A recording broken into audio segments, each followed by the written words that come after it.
This is a wonderful differential equation because it carries a lot of information. If you put this psi, it's certainly going to be a solution, but more than that, it's going to tell you the relation between k and omega. So if you try we seem to have gone around in circles, but you obtain something very nice. First, we claim that that's a solution of that equation and has the deep information about it. So if you try again, psi equal e to the ikx minus I omega t, what do we get? On the left-hand side, we get IH minus IH minus I omega psi. And on the right-hand side, we get minus h squared over 2m. And two derivatives with respect to x. And that gives you an ik times another ik, so ik squared times psi. And the psi's cancel from the two sides of the equation. And what do we get here? H bar omega is equal to h squared k squared over 2m, which is E equal p squared over 2m. So it does the whole job for you. That differential equation is quite smart. It admits this as solutions. Then this will have definite momentum. It will have definite energy. But even more, when you try to see if you solve it, you find the proper relation between the energy and the momentum that tells you you have a particle. So this is an infinitely superior version of that claim that that is a plane wave that exists. Because, for example, another thing that you have here is that this equation is linear. Psi appears linearly. So you can form solutions by superposition. So the general solution now is not just this. This is a free particle Schrödinger equation. And you might say, well, the most general solution must be that, those plane waves. But linearity means that you can compose those plane waves and add them. And if you can add plane waves by Fourier theorem, you can create pretty much all the things you want.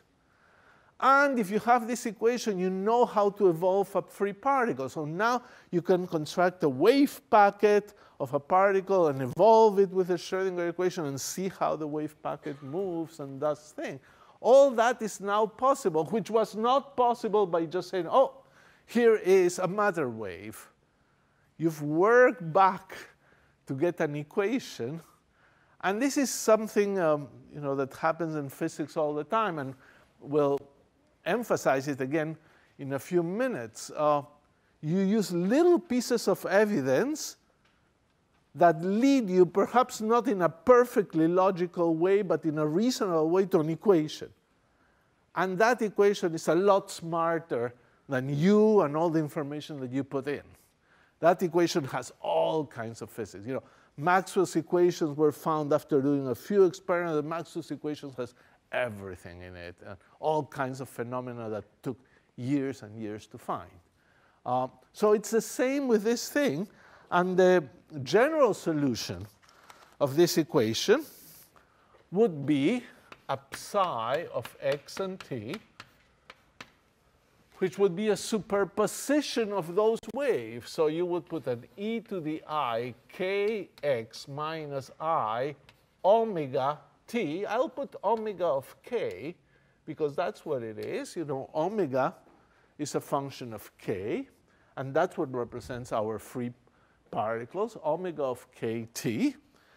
And this is a solution, but so will be any superposition of those solutions, and the solutions are parameterized by k. you can choose different momenta and add them. So I can put a wave with one momentum plus another wave with another momentum, and that's perfectly OK. But more generally, we can integrate. And therefore, we'll write dk maybe from minus infinity to infinity, and we'll put a phi of k, which can be anything that's not part of the differential equation. Now, this is the general solution. You might probably say, oh, wow, how do we know that? Well, I suggest you try it. If you come here, the ddt will come in, will ignore the k, ignore this, and just gives you the omega factor here. The ddx squared will ignore, again, all these things and give you that. From the relation omega minus k equals 0, you'll get a 0, and therefore this whole thing solves the Schrödinger equation, solves the Schrödinger equation. So this is very general, and for this applies what we said yesterday, talking about the velocity of the waves. And this wave, we proved yesterday, that moves with a group velocity, v group, which was equal to d omega dk at some k naught, if this is localized at k naught. Otherwise, you can't speak of the group velocity. This thing will not have a definite group velocity.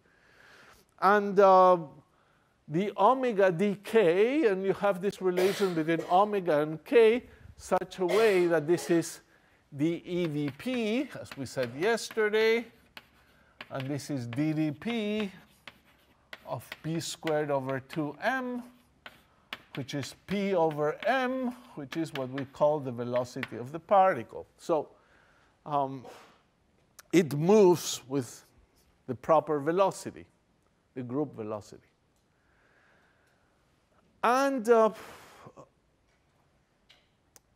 that's actually a very general solution. We'll exploit it to calculate all kinds of things. A few remarks that come from this equation. Remarks. One, psi cannot be real. And you can see that because if psi was real, the right-hand side would be real.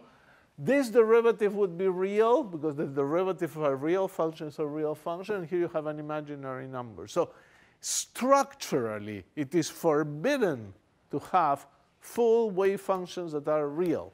I call these full wave functions because we'll talk sometime later about time-independent wave functions. But the full wave function cannot be real. Another remark is that this is not a wave equation of the usual type, not a usual wave equation. And what a usual wave equation is something like d second phi dx squared minus 1 over v squared d second phi dt squared equals 0. That's a usual wave equation. And the problem with that wave equation is that it has real solutions. Solutions phi that go like functions of x minus vt, plus minus x over vt. And we cannot have those real solutions. So we managed to get a wave, but not from a usual wave equation. These waves also all move with some same velocity, velocity v of the wave. These waves don't do that. They have a group velocity. It's a little bit different situation. And what has happened is that we still kept the second derivative with respect to x, but in time we replaced it by a first derivative, and we put an I, and somehow it did the right job for us.